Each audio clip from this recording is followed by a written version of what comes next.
All right, today, to do the honor of the openings, is going to be Brent, who's going to tell us something funny No, you're gonna put me on about the making spot. your bed. Why? I told you. Oh Ta-da! man. So I came up. I guess like I came up with the introduction last week, right? So the whole song, work, work, work. It was good. It was No, good. I was telling Katie that we're gonna do this podcast on making your bed, and she went, "Heh, heh." We never make our bed, and that's true. We never make our bed, because like Soren is either in the bed, and she's like, yeah, either Soren's in the bed, I leave the bed last, she leaves the bed last. Anyway, it never gets made, and our bed has not been made for years. And then she's like, well, maybe you should like name the podcast "Just Don't Leave Your Clothes on Your Bed." So maybe the podcast name should be "Just Don't Leave the Clothes on Your Bed." Let's get it.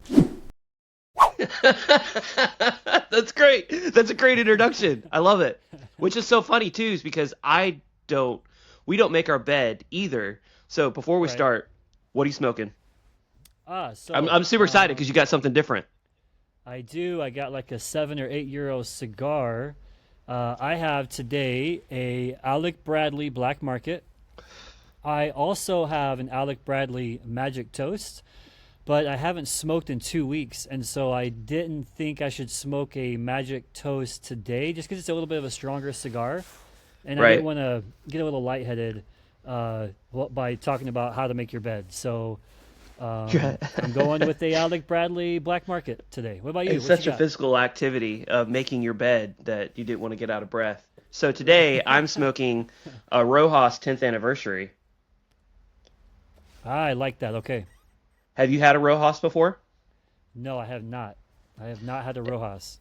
It's more of a boutique brand. He calls himself the king of small gauge cigars. He has a few other cigars, and it just cracked on me. That sucks. But he has a few other cigars that he calls street tacos. Okay. And I have not smoked a street taco, but evidently when you smoke it, it literally tastes like you have the meat and the cheese and the guac. Like it's all, and it's not a flavored cigar. I It's was and gonna it's ask. very hint taste of it, but it's supposed to be good. This just tastes like a regular cigar, but it is good. Like I'm impressed. I've not smoked one of his cigars before, but I picked this up a few months ago and I figured I would save it for the podcast. So Yeah, I think my humidor is like at 62% right now, and my cigar is just a little bit, might be a bit dried out. I don't know. Well, how can you tell if it's dried out? It's because it's harder, right? Like the stick is harder. yeah, I like to keep my cigars at 65, so at 65 humidity. Okay. That way they stay dried out sufficiently to where when you smoke them, they're not going out in the first, if they sit for 30 seconds, they're not going to go out. So if Right. we're talking or Okay. whatever, and granted, if I'm by myself, like I can puff on it, but a lot of times when we're having conversations, it tends to go out if I don't watch it, Right. and Right. relighting it is awful for a cigar. So I want it dry enough to where it'll burn on its own.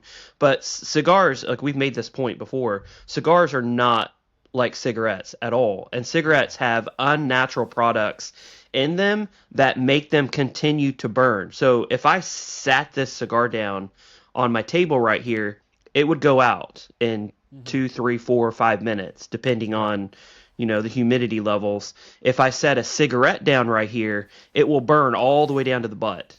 It will Right. never go out because of the unnatural chemicals that they have in it, Hmm. which is one of the big differences between cigars and cigarettes. So, but today we are going to be talking about Make Your Bed, and that's actually written by Admiral William McRaven. I actually do not have a physical copy because I read it on my Kindle. Do you have your Okay. physical copy with you? I do. It's propping up my microphone right now. No, don't worry about it. Don't worry about it. It's all good. Well, like, whoops. well, I brought It's it all good. because, like, like I write notes out for the pods just so that I'm prepared. Because when we did the goals podcast, I wasn't really prepared for it.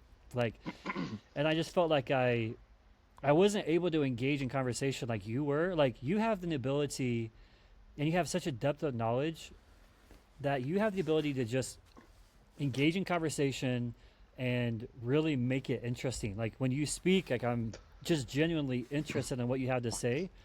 And so I'm trying to do a little bit more preparation in preparing for these, just so that the level and I guess the engagement that we have going back and forth from each other is a little better, More especially on my rich. end. Yeah, yeah. No, and you're great. So part of this just has to do with the fact that I've podcasted for a long time. And secondly, I enjoy talking to you. Like we've said Mm, before, this is something that we right. do all the time anyway. So the fact that I get to read books, like you said this morning, you're reading at such a more deep level and you're looking Hmm. at books so much differently and writing differently and thinking differently.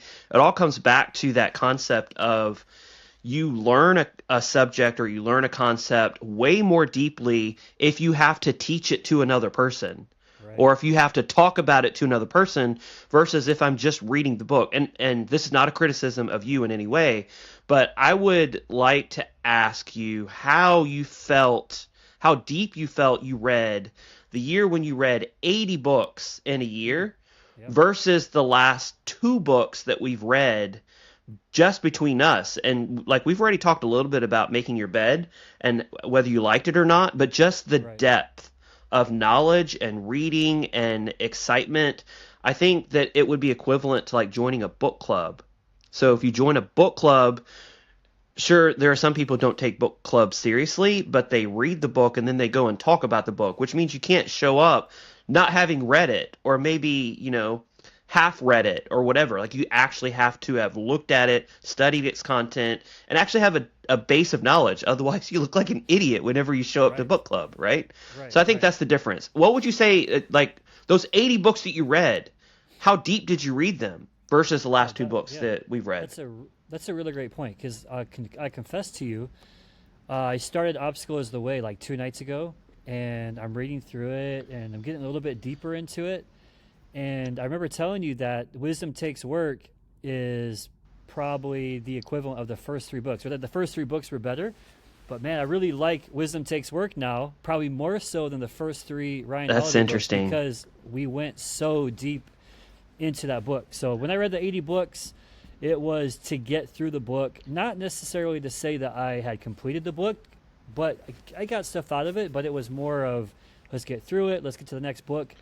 But I really like this way better. And kind of going through Make Your Bed, I've read it before, but I read it in like 2 hours, maybe a couple years ago. But now going through it, it starts spurring thoughts from other books that I read, and it all is coming together. And so I'm Yeah. excited to talk about this book in particular. We were saying last week about how you hadn't really read a whole lot of nonfiction. What's been your experience now, kind of yourself going through books a little bit deeper with more intention? I think a lot of it has to do with me because whenever you read books, you can't look at yourself as having made it. Like you can't look at yourself Mm, as I know all there is to know. Like what else am I going to learn? And I apologize for interrupting right. you, but I was about to make the statement that there was a friend that I interacted with and kind of read books with a little bit in the past, and they used to state Mm, things like, "Oh yeah, I read a 1,000-page book in an hour." Or, oh yeah, oh you read that book? Oh, I read that during my lunch break, last week or something. And I'm like mhm, thinking back, there's no way. Granted, you have speed readers and these people who say, "Oh, I read 500 books a year. I read 500 books last year." I'm like, well, how much of that did you comprehend? How much of that did you really right. get? And are you just skimming across the page or but this is the way that I want to read. Sure, it takes a little bit longer, Hmm. but I think what I'm learning more now is and it came as a revelation because of Wisdom Takes Work by Ryan Holiday is I have not arrived. And the reality is I will never arrive. And I need to realize that. And the only way that I can improve as a person, even if, and this is another fault that I have, is if I look at something that I'm doing and I'm thinking, well, how is this going to help me maybe make more money? Or how is this going to help me, do a better job at interpreting? Or how is this going to make me do better at something? Like it has to, I think that it has to have a direct effect on my current behavior and knowledge when in reality I should just be reading for my own inner growth, something Hmm. that maybe not can be seen outwardly, or something that doesn't necessarily make me more money, or something that doesn't have the result that everybody else is going to see. But because I've read this book, well, now I'm a better person inside, but it won't have any monetary benefit, or it won't have any seeable benefit by the people that are around me. And once I guess I realized that, and how like massive of a fault that is.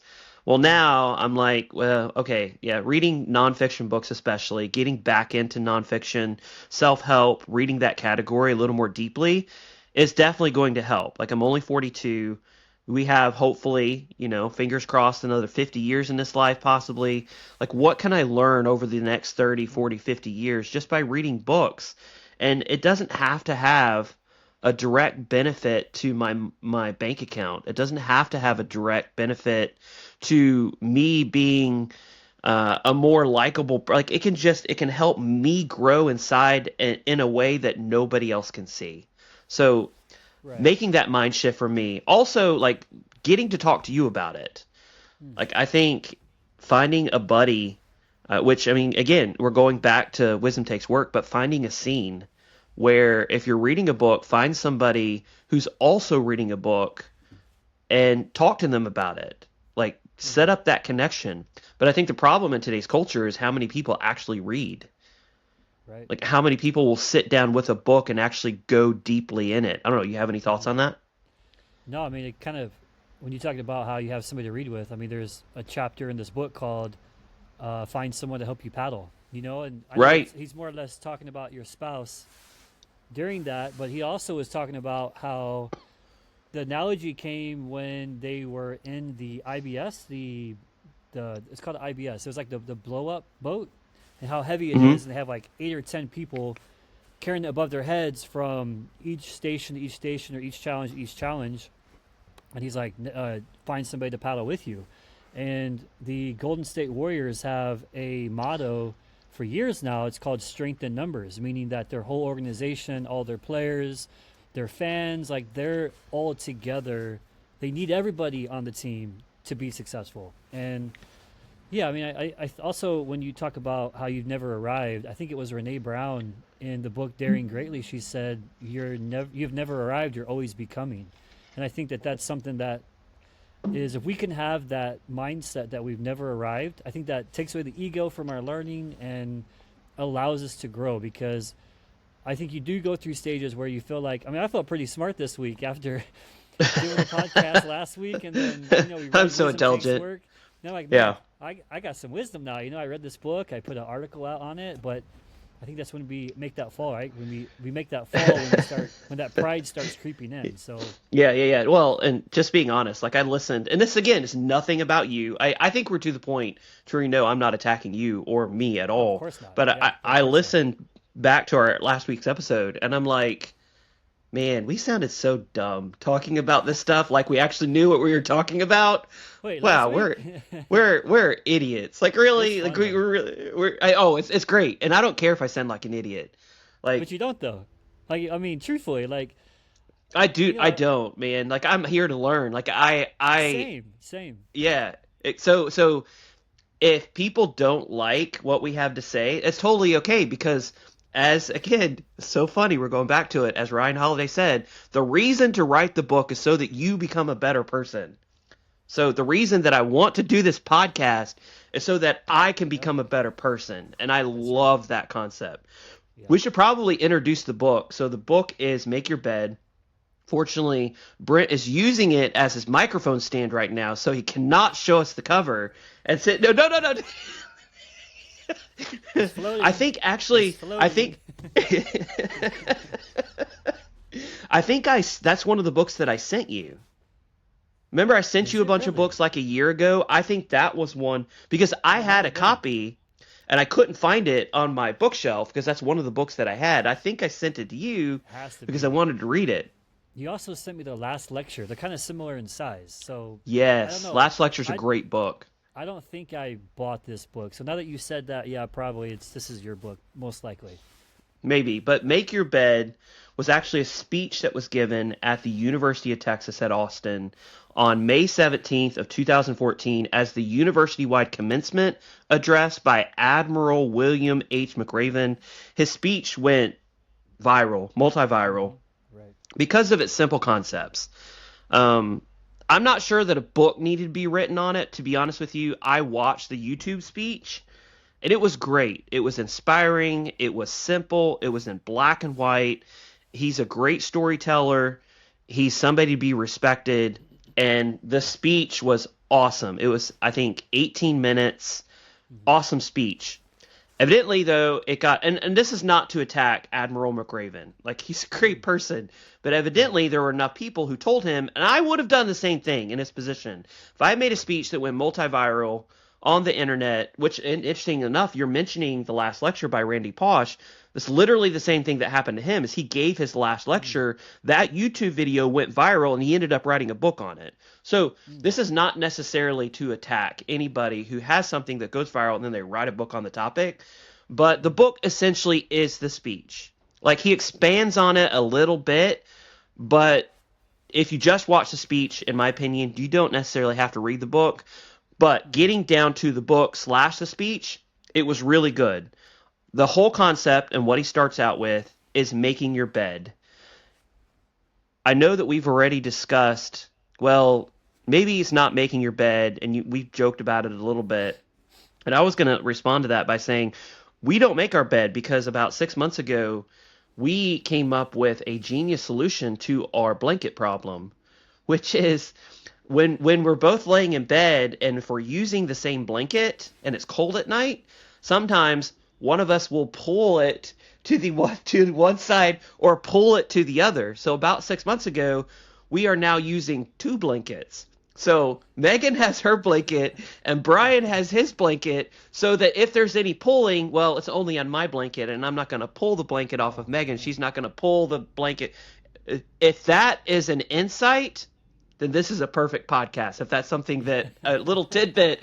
Now, Brent and Katie are going to start using 2 blankets on their bed. They don't fight over the same blanket.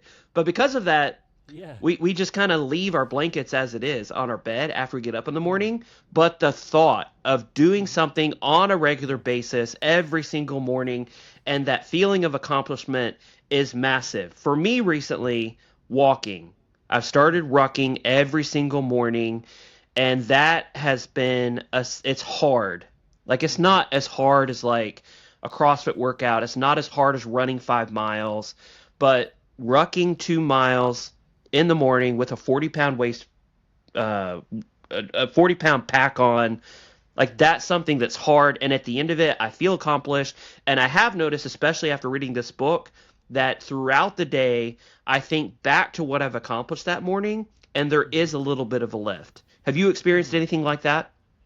Yeah, I mean, it's funny when I was thinking about this specifically, my question to myself was, what morning rituals do you have that sets the tone for your day? And you know what song popped into my head? Work. No. The best part of waking up is Folgers in your cup. Right? That's what came to my mind. But the thing about that Folgers commercial or that Folgers ritual wasn't about, like, the caffeine hit. It was about beginning your day with intention. Like, you're intentionally going to press start on that or on your coffee maker to get your coffee going, so that you could start your day. That's with great. The smell of coffee and with intention. And so, to me, it's a metaphor. Like, make your bed is a metaphor for starting your day with discipline, with intention. And I think that kind of is a domino effect for the other things that you will do throughout your day, because you had the attention to detail to do something like make your bed. Or, I was also thinking about, like, most of us, including myself, our first ritual in the morning is probably to reach over, turn off our alarm, and then we quickly grab our phone. Yep. And we scroll social media, we check the weather, we review our calendar. But what if instead of reaching for the phone, we reached for stillness and meditation, or got up and went for that walk, went for that ruck? I think that waking up with that as our first 5, 10, 30 minutes of our day, I think that just mentally we'll be in a better space. But I don't know, what about you? What are some of the rituals that you have or that you do to get yourself going each day? Well, I mean, a ritual that you've already mentioned it, like a ritual that I have every morning is grabbing my phone first thing. I pull up social media. That's what we all do. Yeah, I mean, I'm laying there in bed. I wake up. I'm groggy. I'm like, grab my phone. Oh, Brent texted me last night at 2.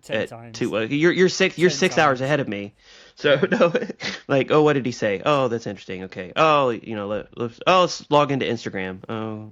Oh, he got a new puppy. Oh, that's Yeah. nice. Like, that's my typical. I have noticed with my rucking that time has been reduced dramatically. So Okay. this is something that I would sometimes find myself if I didn't have to leave the house until 8 a.m. because I have a job that's at 9 a.m. and we typically wake up between 5:45 and 6 every morning. Well, if I get up at 5:45 and I don't have to leave the house until 8 a.m., sometimes I would stay in the bed until 6:15, 6:20, just scrolling, Yeah. looking at whatever on my phone. And I found with rucking, well, that adds 40 minutes that I have to plan for. And so I have to look at the time and be like, okay, am I going to have enough time to do my ruck, come back, eat breakfast, take a shower, and then get out the door? And so naturally, a good habit is causing me to naturally decrease the bad habits that I have. And in the book, at the end of the chapter, he said, making my bed correctly was not going to be an opportunity for praise. It was expected of me, and it demonstrated my discipline. And I think that that's what's key. The discipline to not necessarily, look, it's not bad. I'm still going to reach over for my phone. Like, let's be honest. First thing I'm going to do every morning, look at my phone, but looking at it for a minute or two. And then getting up and getting on with my day, and then practicing discipline by doing my ruck every morning, or doing a walk every morning if that's where somebody's starting, or doing a Peloton workout in the morning, or going to the gym, but doing something intentional every single morning to start your day, to put your mind in that positive state where you can look back on that and think, oh, I did that. I accomplished it. And it's a little thing that we can do that I love, that I have found, especially since reading this book, has helped me just a little bit more every single day that I've done it. So the second thing that he talks about in the book, is you've already mentioned, is find someone to help you paddle. And I immediately thought about Find Your Scene with Ryan Holiday. Okay. And he does tell the story about how he had that parachute incident, which left him tattered physically, and his wife was there to help him paddle. But he also mentions the people who helped him paddle while he was going through SEAL training, the people that he fought in Afghanistan with, like finding people that were there for him who could support him. And I think that that's very important. And that's one of the reasons why I enjoy doing this so much. He also said, which I loved, I wrote one little tidbit down from each chapter. There are only 10 chapters, very short book, 144 pages. He said, you cannot paddle the boat alone. Find someone to share your life with. And then this is key. So it's not just the wife, or it's not just the partner. It's make as many friends as possible, and never forget that your success depends on others. And that's definitely something, because I can be a loner a lot. Right. So being friendly with other people with the goal, selfish goal and intention of seeing how they can build me up and how they can grow me as a person. You feel the same way? Yeah, I think when I read that chapter, I thought of the phrase, or the quote, "The quality of your life is a function of who you go through life with." And I mean, you keep bad company, you're going to have bad habits. And one of the things I asked Soren when he is talking about friends at school, no, I just ask, is he or she respectful? Does he or she get along with the classmates? Does he or she make you feel like you make good decisions or bad decisions? Because we always talk about how the 5 people you surround yourself with is who you become. And so Right. I think in a way that is true, because you kind of mimic the habits of the people that you're around, and of course your spouse. And we always kind of put that thought on our spouse, like the quality of my life depends upon you. So I need to make sure that I pick somebody that gives me a good quality of life. But then let's spin that thought around and ask the question, what's the quality of life that you give others? And Yeah. like, of course, Katie is an amazing spouse. She does so much for me and Soren to keep us functioning and going. So I got a good quality of life there, but what kind of quality of life am I giving her? On top of just the loyalty, the trust, am I Am I reliable? Am I helping her cut vegetables up for dinner? Do I help her make her bed? Stuff like that. Like, I think that, yeah, we need to find someone to help us paddle this life with, but also other people are asking that question about us as well. And I think we need to give the quality of life to others that we expect others to give to us. I think that's a great point. And to me, what comes to mind is growth starts with me. Hmm. So a lot of times I always bring stuff back to financial stuff, and this is just a thought that popped up.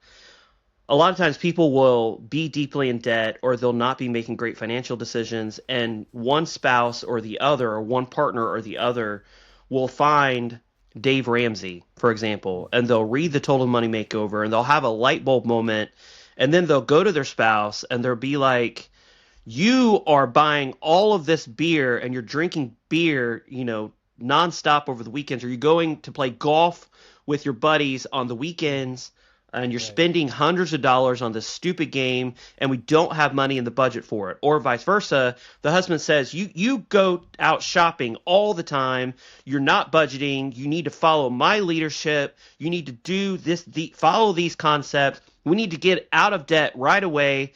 When that's the wrong approach. Like, I have to accept my partner for where they are, realize that they're an individual, and understand that growth starts with me.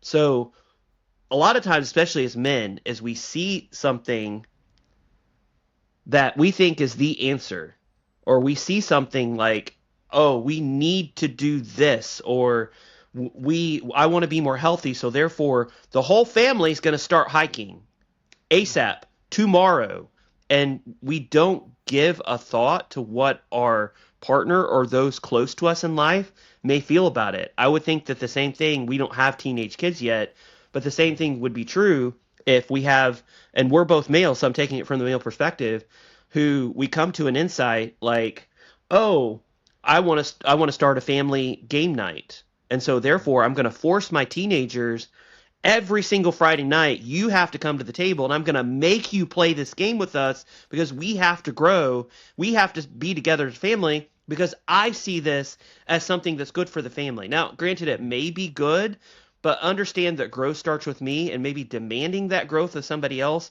is not necessarily the way to approach it. So, like with budgeting, I need to start spending money in the best way that I can and then be an encouragement to my spouse who maybe is not spending money, and be loving and be supporting, understanding that maybe my perspective at the moment, even though I think it's 100% right, it may not be 100% right.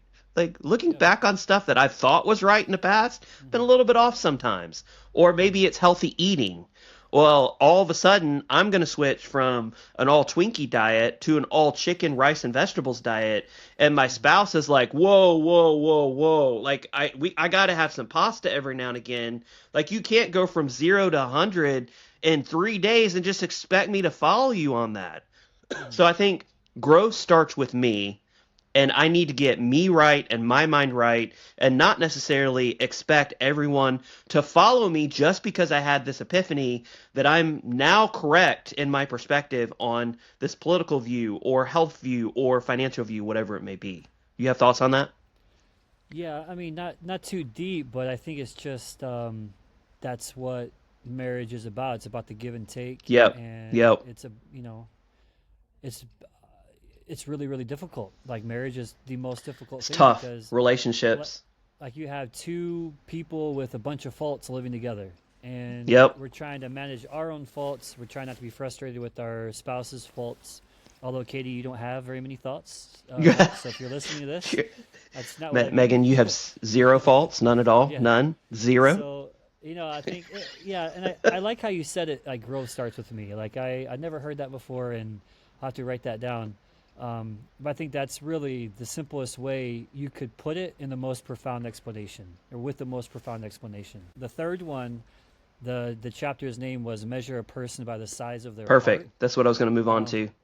and it's funny because he gave the story of this SEAL instructor who was about 6'2", was a Vietnam veteran, deep voice, big muscles, kind of berating a tadpole or a seaman, not seaman, but a sea man, who had not had his inflatable done correctly, or he had made a mistake with his inflatable, so he was berating him, and which is normal in the Navy SEALs, where they're trying to kind of test people mentally, and he was going after this one cadet, and at the end of it, Admiral McRaven was standing beside this and watching out of the corner of his eye, and said the instructor whispered something into the smaller seaman's ear. And so after the occurrence, McRaven went and asked the guy what he said,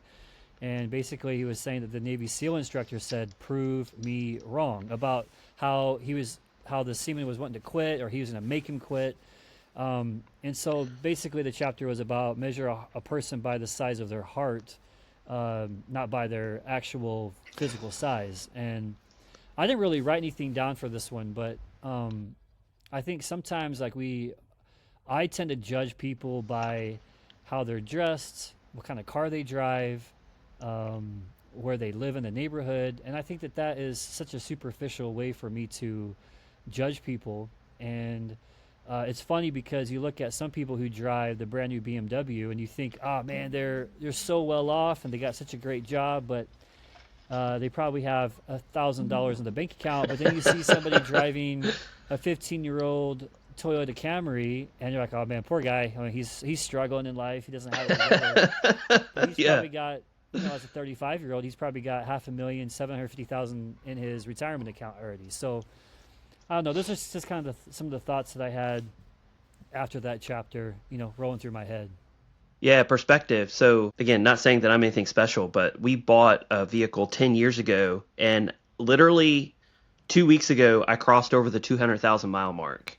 Nice. So perspectives. Yeah. I mean, understanding what's important for sure. And that was a good chapter for sure.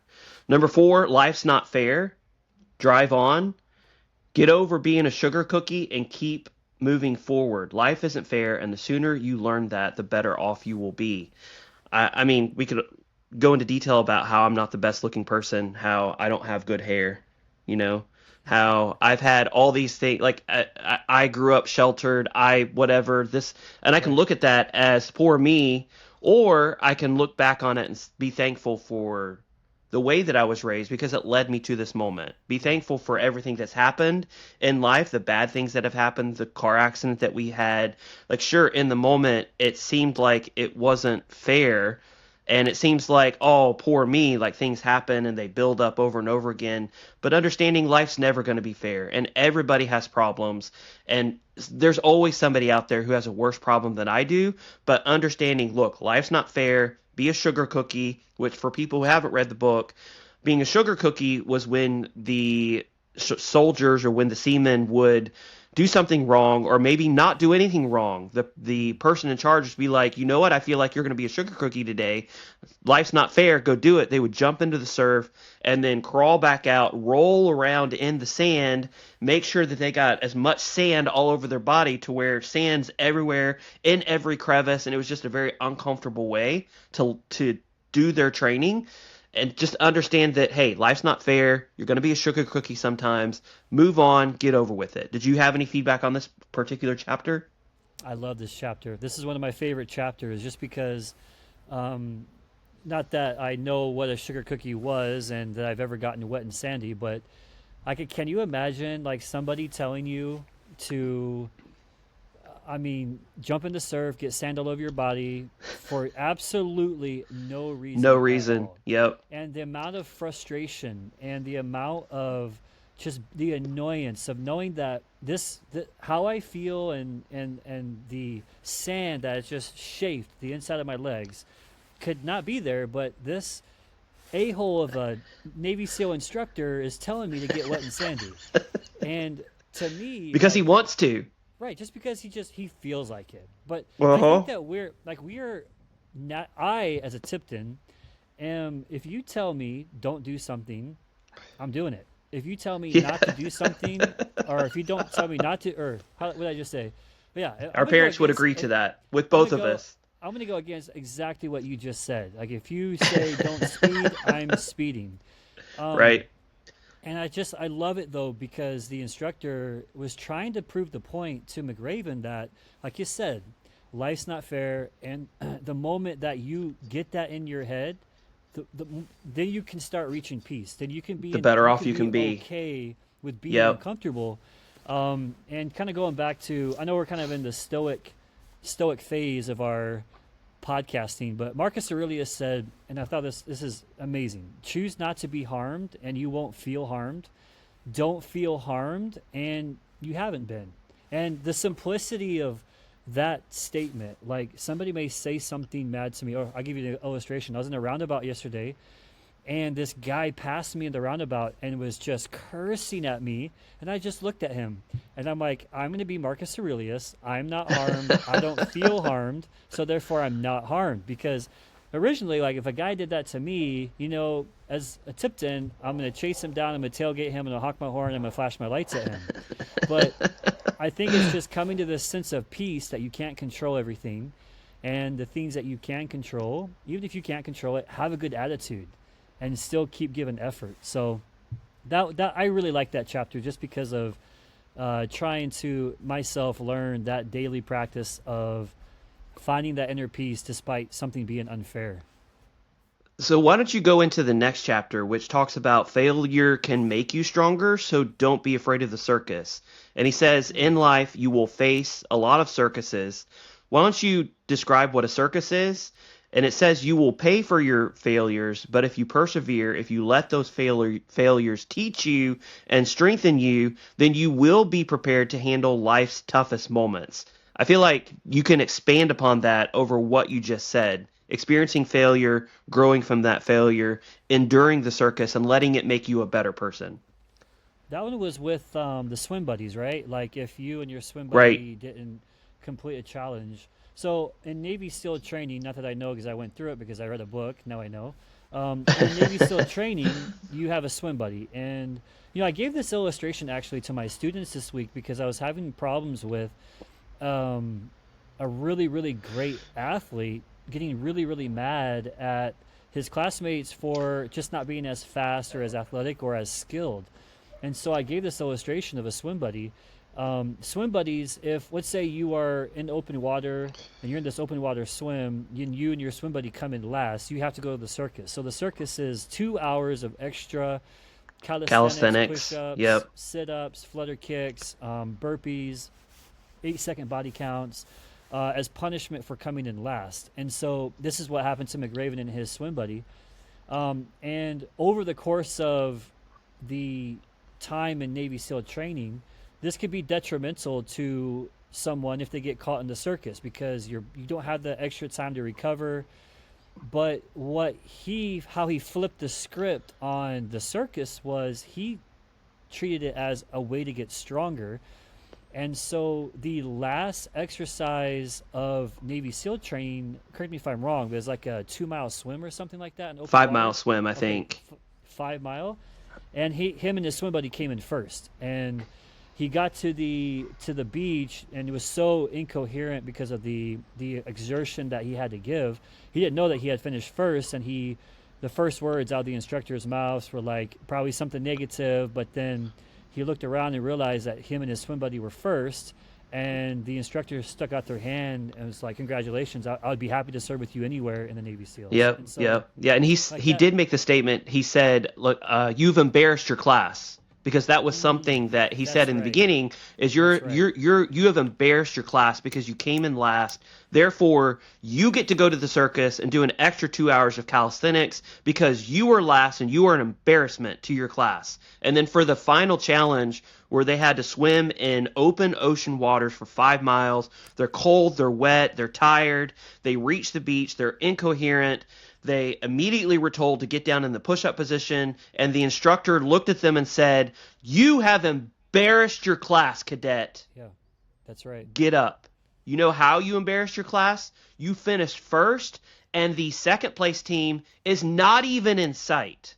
So he was able to use his failures to help him improve so much to the point to where physically they finished last. And towards the very end, because they went through the circuses, because they went through the hard times in life and didn't let it get them down, didn't let them beat them down, they were able to grow from that. And because of that, they were able to finish first at the very end. Like that, massively inspiring. Massively inspiring. Yeah, yeah. Yeah, Wow. I've been talking so much, man, my cigar went out. You made my cigar go out. So introduce the next one so I can smoke a little bit. So the next one is you must dare greatly, slide down the obstacle head first. And he says, life is a struggle and the potential for failure is ever present, but those who live in fear of failure or hardship or embarrassment will never achieve their potential. And the story about this is there's an obstacle course that the cadets go through in SEAL training, or the wannabe frogmen. And so a part of this obstacle course is where you have to climb a very high obstacle, and there's a rope that comes down from this high obstacle all the way down to the ground. And the typical move is for people to put their feet on and then put their hands on and then kind of shimmy down the rope. And it takes a little bit longer to do so because you're going foot over foot, hand over hand, and you're just slowly coming down this rope. And he makes the point that there was a record that was established on this particular obstacle course like years before, and nobody ever beat it until the first person who was going through SEAL training decided to climb to the very top of that high obstacle, and rather than going down the safe way, which was foot over foot, hand over hand, they went down head first and essentially slid down the rope. He emphasizes how dangerous this is. And yes, if the person who did that had fallen and injured themselves, they would have washed out of SEAL training. Like they would not have graduated. They would not have been a Navy SEAL. But instead, in some ways, they threw caution to the wind. They saw the value of accomplishing a task faster and more efficiently and decided, you know what, I'm going to throw caution to the wind and I'm going to go down head first and I'm going to beat that time. And obviously, this can apply in my life in some ways where, like in business, sometimes you got to take risks.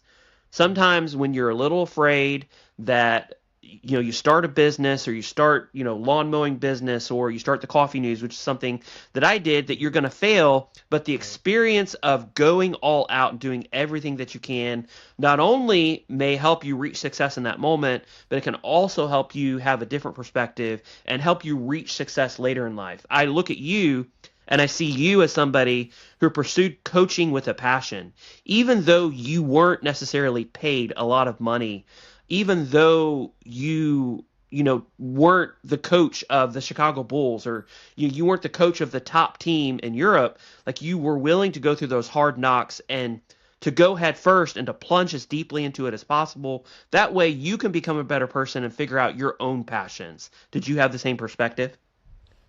Yeah, what I thought about was, can you imagine whoever that first person was is like, yeah, I'm going to go down backwards.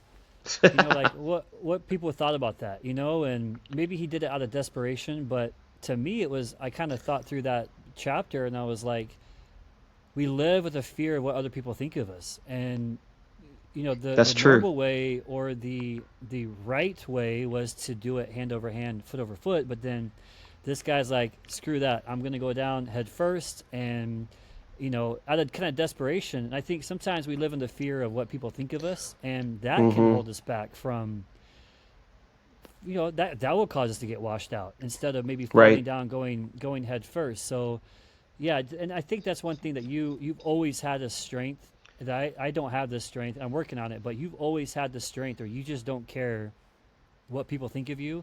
Like, you're so confident in your ability and confident in yourself that you are going to accomplish your goals, whether you fail or whether people think or perceive that you have failed. You're still going to go at it head first. You're going to jump into the deep end of the pool because you really don't care what other people think. And I admire that about you, because that's something that I don't possess. And working on it, it's a struggle for me to not worry about what other people think about me, because we want people to think that we're smart or we're successful.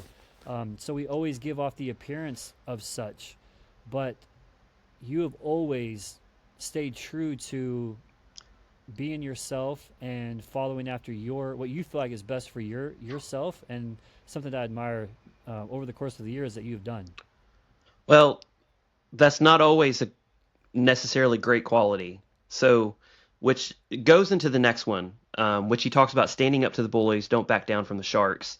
And he describes the situation where at the very end they have to swim over this open sea area to like plant this fake bomb on one of the Navy ships. And the area where they're swimming is full of sharks. And obviously the shark that they were the most afraid of was the great white.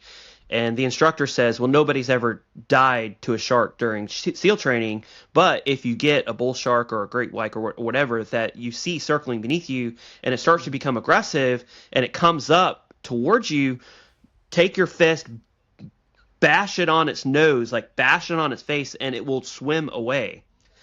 I have always, and like you're taking it from a positive perspective, from the negative perspective, I have always looked at stuff very black and white. And if I see something that I see as wrong behavior, or I see something as, oh, you're being a bully or you're being wrong, and I don't care what you think, so therefore I'm going to stand up to you. I'm going to call out your wrongness. And he even says, without courage, others will define your path forward. I think that it's much more nuanced as we become adults. So, for example, standing up to a bully in the workplace has its consequences. And there has been several examples of where I would see something that was wrong, where maybe a scheduler would favor one person over another, or maybe somebody would not honor somebody, or maybe they were too hard on somebody, or whatever. And I would stand up for that person and say, you were wrong for attacking that interpreter for their ability, when in reality they've only been interpreting for a year or two, and they're trying to do their best. And you attacking them will more likely make them leave our field rather than help grow them as an interpreter. And before, I would stand up to people who I perceived as doing the wrong thing. And something I didn't understand in the very beginning is I'm not always right. Sometimes I see a situation from the wrong perspective, and if I just looked at it from their perspective, even though they may have been a little bit harsh, there was a reason for the way that they did something or the decision that they made. Sometimes that's not the case. Sometimes they're 100% wrong, and my perspective is 100% correct. But B, the thing that I had to realize is I have to choose when to stand up to the bully. Well, because to me, in that moment, there are other ways to be able to get my point across rather than just standing up to the bully and punching them in the face. And the mistake that I have made, like you said, a lot of times I don't care what other people think. Like there are so many examples in high school even where like I didn't care what people thought. I'm going to stand up for the right thing. No matter what the consequences were. As an adult, sometimes I realize you have to look at the consequences, and it's not that you're not standing up for what's right. It's that you have to understand that people are going to do what people are going to do.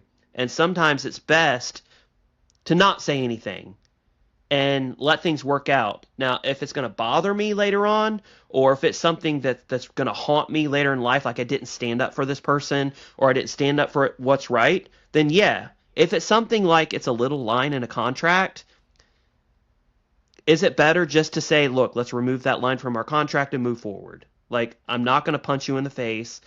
Even though you're being a bully and you're being a jerk, I'm not going to reciprocate. We're just going to move forward, and these are the lines of our relationship moving forward. So, yes, in some ways it's good that you don't care what other people think, but on the flip side, sometimes you have to make compromises.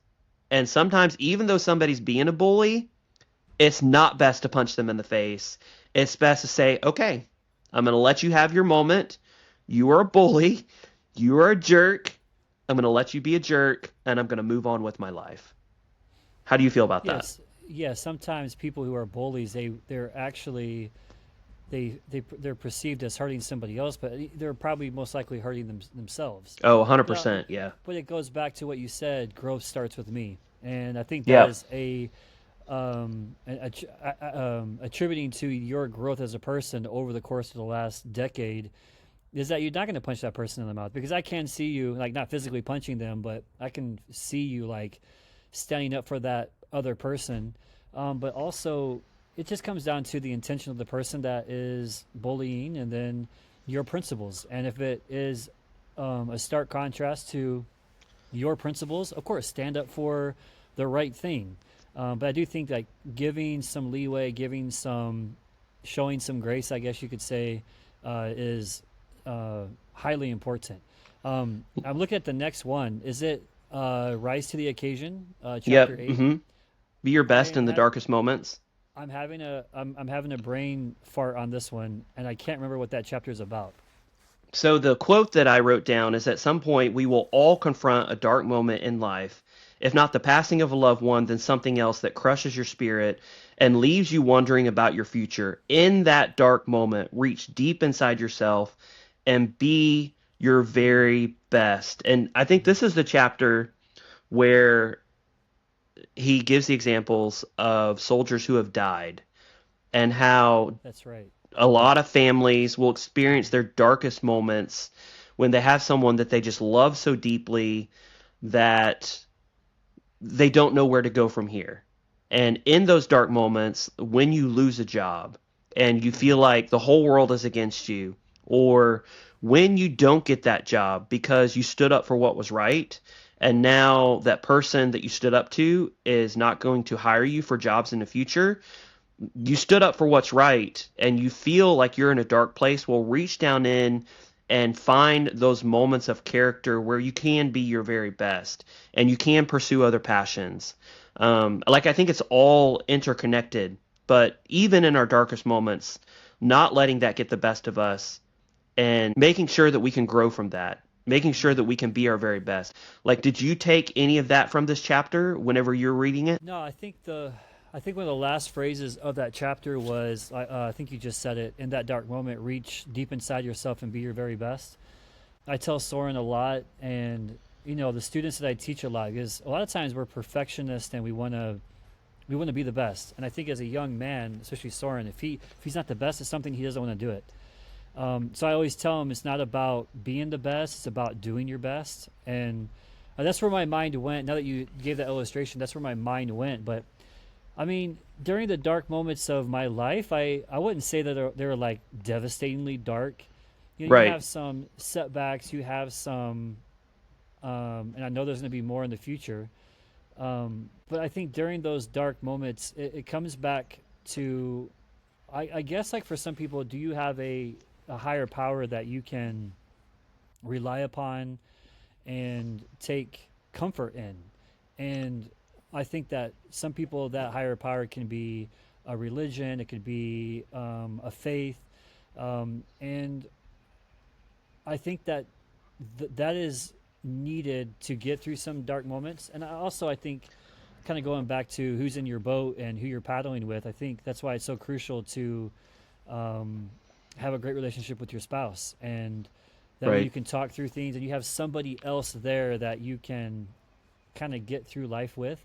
I would say, just kind of taking examples from my wife more so than me, because in a period of 3 months, my wife lost her father and her mother. She lost her father to dementia, and then 3 months later, right before COVID hit, Katie lost her mom. And man, that was a really, really hard moment in life to go from, because Katie's mom lived with us for 5 years before she passed, and we were essentially her caretakers for those 5 years, even though she could take care of herself. But during that time, I just remember looking at Jerry, Katie's mother, with admiration that, one, that you could still have joy and peace during the final years of your life through tremendous pain and discomfort. She had an open wound in her mouth because she burnt herself with coffee for like a year, and she had to get skin grafts in the top of her mouth, but she never complained. She was super strong. She lived with an open cavity in her chest because of a surgery that she had because she had breast cancer for over a year. and she couldn't get it to heal. So we take her to the hospital, to the hyperbaric chambers. I would drop her off every day on my way to work. And so like I saw, like I never saw her spirit crushed, I guess you could say. And that was such a, I don't know, that was an inspiring moment, even though it was hard to see a loved one go through that, but also the effect that Katie has had as a result of both of her parents dying, and the strength that she's had, and the positivity, and the just the happiness, the true happiness and genuine joy that she possesses. That has to come from a higher power, because as humans, I think we would just become destitute and Right. losing people that we love. And so I think that some of us go through those dark moments in different ways, and thankfully I have not gone through something like that yet. But I think the way we prepare for that is, like you said, going back to what you said, growth starts with me. And I think that if I can not insulate myself, but really exercise my reactions to things and being strong in my reactions, I think I can get through, hopefully I can get through those dark moments. And Yes. Stoicism. they say that you're either going out of a dark moment, heading into a dark moment, or in a dark moment. And so we're all in one of those three stages of kind of fluctuation. So while I'm not in a dark moment, possibly I'm going into a dark moment. So what am I doing to prepare my mind and my reactions to what possibly could come in the future? Yeah, so the last two chapters, chapter 9 or point 9 says, give people hope, start singing when you're up to neck in mud, which talks about one of those dark moments where, Right. and he says sometimes all it takes is one person to make a difference, where the seals are in these mud flats, and they've been in these mud flats where it's cold and it's rainy and it's wet and it's nasty outside, and they're all freezing, like on the edge of hypothermia. And the instructor would come over to this group of 50 seamen and would say something like, we have a warm fire over here, we have chicken noodle soup, all I need is for 5 of you to give up, 5 of you to just stop. This is a dark moment. Your mind is in a very dark place right now. You're extremely uncomfortable. Just leave that. Come to the comfort of a fire and chicken noodle soup. You won't be a SEAL, but you have this option. And he expounds on that, where one of the seamen starts to get up, starts to climb out of the mud pits, but then another seaman starts singing in the middle of the mud. And he's like, it wasn't the best sounding tune in the world, but we all knew what the song was, and we all started singing together. And because we banded together, we went through this dark moment together. And the instructor actually threatened us and said, you need to stop singing, and called to the group leader, I'm going to make you stay in the mud flats longer if you don't stop singing. And they all kept singing. They all continued, because they knew the value of camaraderie. They knew the value of supporting each other. And I loved it, because he said, in the firelight, as I looked up, I saw the instructor smile, because he knew. And then in the last chapter, he says, never ever quit. Don't ever ring the bell, which obviously in SEAL training, if you ring the bell, that means you're done with all the torture. You're done with all the discomfort. You're done with that sand being in your crotch and your underarms and the nonstop push-ups and calisthenics. Like, you're done with the mud flats. Just go ring the bell and you're out of it. And his advice is, don't ever give up. Don't ever ring the bell. And he gives a story of a SEAL who was 19 years old, and this one really hit home for me, because he stepped on an IED. He was new as either Iraq or Afghanistan, and he blew both of his legs off. Only a week, blew both of his legs off, and he said he went in to see this Navy SEAL, and the guy woke up and he knew sign language because his mom was deaf. Like, I read that and I was like, holy cow, like such a connection to what I do. And he couldn't talk because he had tubes all in his mouth, and he obviously was in a very poor physical condition because he literally stepped on a bomb. And he signed to the Admiral. He says, I will be okay. Like, he signed that to him. And he says life is full of difficult times, but someone out there always has it worse than you do. So never, ever ring the bell. And I think it goes back to what you said. Like, we're going to go through dark moments, and just taking each of these points, surrounding ourselves with as many positive people in our life, joining a scene, having those men and women who will paddle the boat with us, building up our mental competence, being able to go through the difficult times and push through those, growing as a person. So when we do find ourselves crawling into the mud flats, or maybe something as bad as stepping on an IED and blowing both of our legs off, it's going to be okay and we can get through it. But don't ever give up. That story really, really touched me.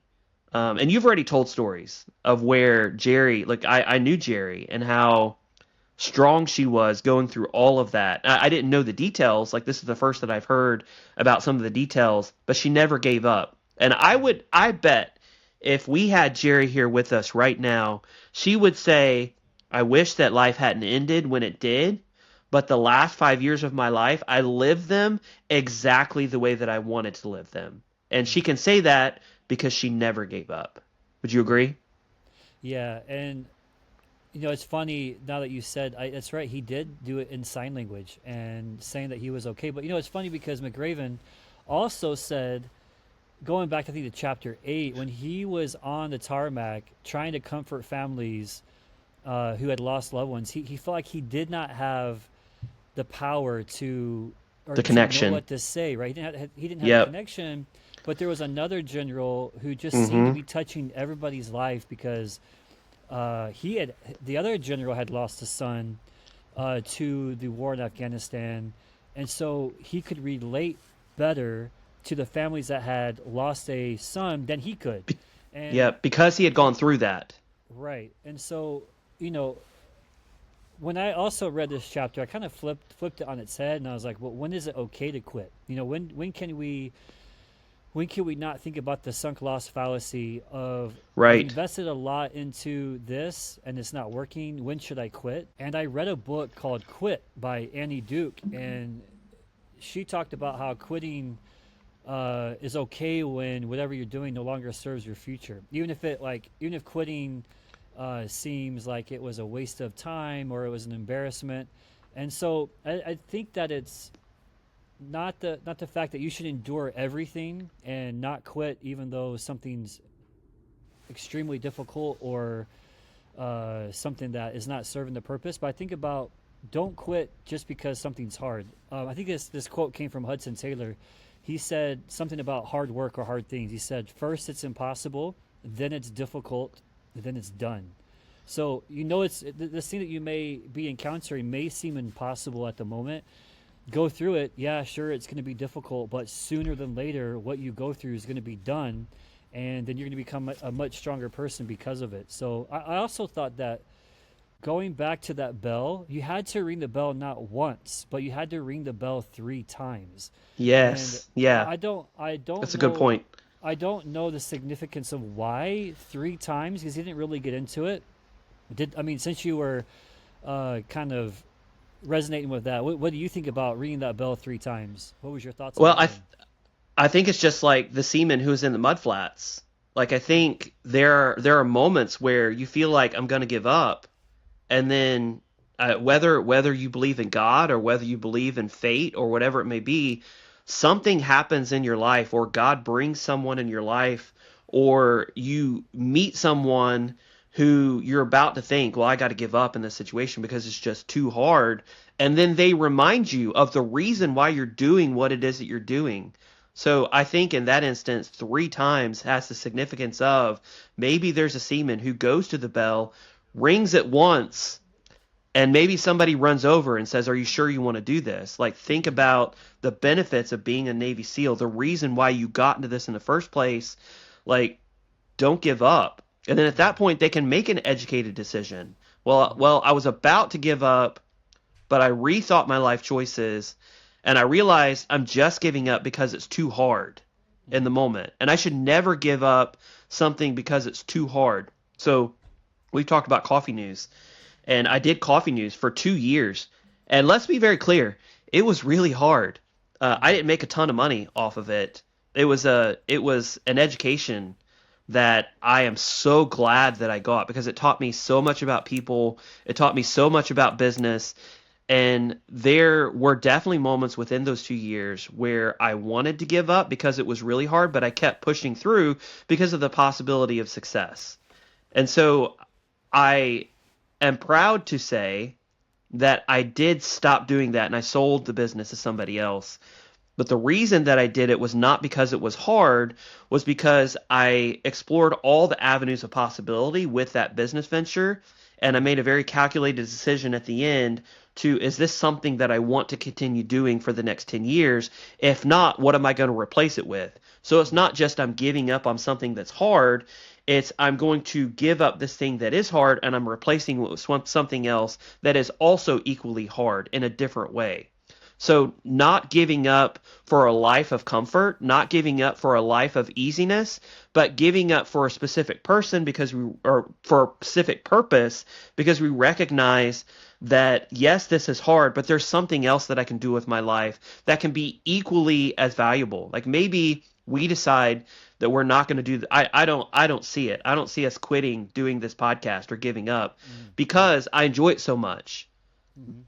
Maybe there's a new medium that we don't know about, and we decide we're going to stop podcasting only because we're going to replace it with something better, or we're going to do something different or go down a different path together. As long as we're continually having that growth, it's okay to quit as long as you count the cost. And as long as you understand that you're not quitting only because it's hard, only because we want a life of ease, only because we want a life of comfort, but because we're switching our focus to something else. That's kind of how I perceive it. No, that's great, man. See, this is why now these books become so much more just words on a page. They become concepts you think through. You tailor your life around the principles in these books, and I think that it was a good week reading this because it's a really simple book. Like, it's funny because I was in my car getting ready to go pick up my son from swim practice. I had about a 20-minute drive, so I was like, you know what, I'm gonna research on some podcasts on if somebody else has done a podcast on Make Your Bed, and I came that's interesting. I came across these two ladies called the Go Help Yourself podcast, and don't recommend it. You can go check them out if you want. They were just ragging on McRaven of his toxic masculinity. Also, what's his name? Can't Hurt Me guy. David Goggins. David Goggins. His book is just full of toxic masculinity. And, they had a perspective that was different than mine. That's okay. But, so I was trying to figure out if somebody else had done a podcast on this. And I don't think there was. I couldn't find one that I was able to lock into. But the concept of doing things like you hear about, you're never an overnight success. Like we talk about this podcast maybe taking years for it to to resonate with people. And right. Whether that takes 1 year, 5 years, it's about doing that work every single day or doing that work every 2 weeks. In this case, we're reading every single day. But it's this concept of gradually, then suddenly. Like, for instance, you don't suddenly go into bankruptcy. You do it gradually through poor financial habits. And then suddenly you go into bankruptcy. You have to declare for bankruptcy because of the habits that you had leading up to that. But also the concept of gradually, then suddenly is the same way that you write a book. Like you take every day, you write 2 crappy pages a day, and then suddenly you have a book written. Or in this case, just to give you the example of the podcast, like we are going to do this podcast and we're going to gradually do it, every 2 weeks. And then suddenly maybe something comes of it. If it doesn't, it's okay. But I think that is what I'm learning through this whole process is I'm not going to get this wisdom today, but today is the first day of the next decade of growth. And I know last week you alluded to, over the next 10 years, we're probably going to read 240, 260 books. And can you imagine the growth that we're going to have because of reading those books? And so it may not impact somebody else, but it definitely is impacting us. So Right. I like this journey, and it's something that has kind of kick-started my 40s with a focus on growth. So yeah, I'm excited about what this will become. Yeah, I think it's a focus on where a lot of people would say, "Oh, you got lucky," when in reality, we make our own luck and we place ourselves in positions where we're growing to the point to where eventually somebody may look at your success as a teacher or as a writer, and they may say, "Oh, Brent just got lucky with his book. His book is now a mega bestseller," or any of the current bestsellers out there. Be like, "Oh, this person wrote this book. They just got lucky. Like they just happened to end up in this moment. It's not fair." When you don't see all the little growth moments that happened before it. You don't see all the nights or the mornings where Brent got up early in the morning and is writing 2 chapters for his book, 2 chapters that may never end up in the book that actually ends up being a success, but because he's putting in the work now, eventually he may be lucky. And if we never reach that lucky moment, the reality is the journey was worth it. Like whether or not we ever reach a point to where this podcast is listened to or watched by other people in the thousands or in whatever number, before we reach that point, we have to recognize the growth that we're experiencing on a literally a daily basis. Like this is something that I'm thinking about often. Books that I'm reading, how can I be a better person? Like I gave that example literally this past week where I have grown from the point to where I would have punched that bully in the mouth and I would have done something maybe a little extreme, like just completely quit or said something that I shouldn't have. And it's obvious that that person is 100% in the wrong, but sometimes it's better to use a little wisdom. I'm not there. Like I'm still not there. I'm still not the way. I still make mistakes. I still say things out of rashness because I perceive a situation as wrong. But the improvement that I myself have seen from days of 15 years ago up till today, like I see myself as having grown. And so I think the same thing can happen with this, like with the podcast, with you writing a book, with whatever endeavor it may be. Like it's understanding that the growth happens on a daily basis. And that if we finally reach that moment to where we are lucky or to where we are finally in the public eye, well, at that point, we have to recognize the growth that we're making right now throughout this process. Most powerful thing that I think I've learned today is the phrase you said, growth starts with me. And to me, that's the biggest thing I'm taking away from our conversation today. Something that something I definitely need to learn for sure. So he ends off with this paragraph, which kind of summarizes the book. Remember, start each day with a task completed. Find someone to help you through life. Respect everyone. Know that life is not fair and that you will fail often. But if you take some risks, step up when times are toughest, face down the bullies, lift up the downtrodden, and never ever give up. If you do these things, then you can change your life for the better and maybe the world. You already said this book is very simple. Like it's if there's anything that I didn't like about this book is it's very surfacey. Like it's great to think always stand up to the bullies. We've just named a ton of examples where maybe that's not the best option. Not that we shouldn't stand up for the downtrodden. We should always stand up for the downtrodden.